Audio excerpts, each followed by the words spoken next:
Welcome to Treon's Realm. Today we're going to be taking a look at the recently announced Devil May Cry trilogy coming out for the Nintendo Switch in 2020. Now earlier in 2019, Capcom released Devil May Cry 1, and a little bit later they also released Devil May Cry 2.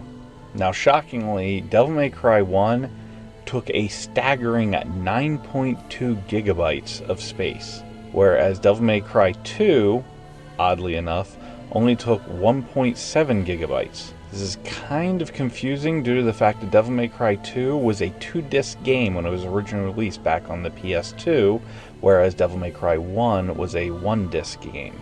So I don't know where the additional space is being eaten up by the first game. Now so far, the trilogy has only been announced for over in Japan, but what has been revealed is that while you're getting 3 games, Devil May Cry 1, Devil May Cry 2, and Devil May Cry 3 Special Edition, we don't know the size of Devil May Cry 3 yet, what they are planning to do is essentially what they've done with other collections that they've released over here in the States. You're going to get Devil May Cry 1 on a cartridge, whereas Devil May Cry 2 and 3 are going to be download codes. Now, based on what they've revealed for pricing, it looks like they're going to be charging around $50 for the title when it comes out. Now, it's a little ridiculous that they're charging that much for games that are between 15 to 20 years old, but it's even more ridiculous that they're deciding to put so much of it as download codes. Now, here's the interesting thing. Devil May Cry 1 is going to be 9.2 gigabytes. Which means that Capcom is going to have to use a 16 gigabyte cartridge in order to store that game. Which means that they have more than enough space to put both Devil May Cry 1 and 2 on a single cartridge, and then depending on the size of 3 may be able to either go onto the cartridge, or that would be the only one with a code. I don't understand the thought process here. Charging roughly $50 for games that old, with minimal porting effort and not just using a 32 gigabyte cartridge to do all 3 physically, is essentially Capcom giving Switch fans the middle finger. Honestly, this is just like their other money-grubbing Switch re-releases, like the Mega Man collections and the Resident Evil collections. To put this into perspective, The Witcher 3 just used a 32 gigabyte cartridge and only charged standard price. And I would argue that the work required for that game to be on the Switch would have warranted a higher premium price. Honestly, we're at a point where developers don't really have an excuse. Now, granted, if a game goes over the 32 gigabytes, I can understand the argument. Nintendo has not rolled out the 64 gigabyte cartridges yet, and as far as I've heard, those are going to be pretty prohibitively expensive.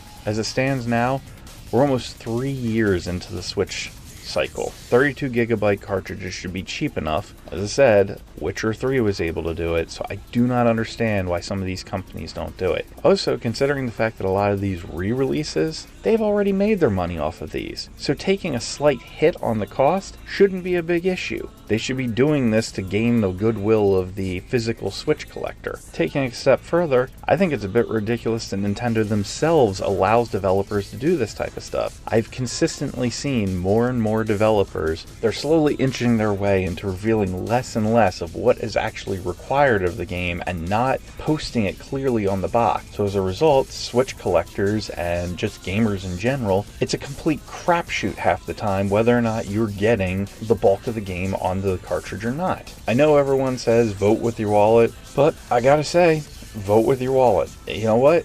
If you're not that worried and you just want to experience the game again, for Christ's sake, just go buy them in their original form in a PS2. Honestly, with how cheap those systems are in the games, you could probably for less than $50 get all 3 games and a damn PS2 system for less than the cost of this overall. If you do need a beefed up collection of those, they've been released on other systems. PS3, they've also been released on stuff like the PS4. You know what?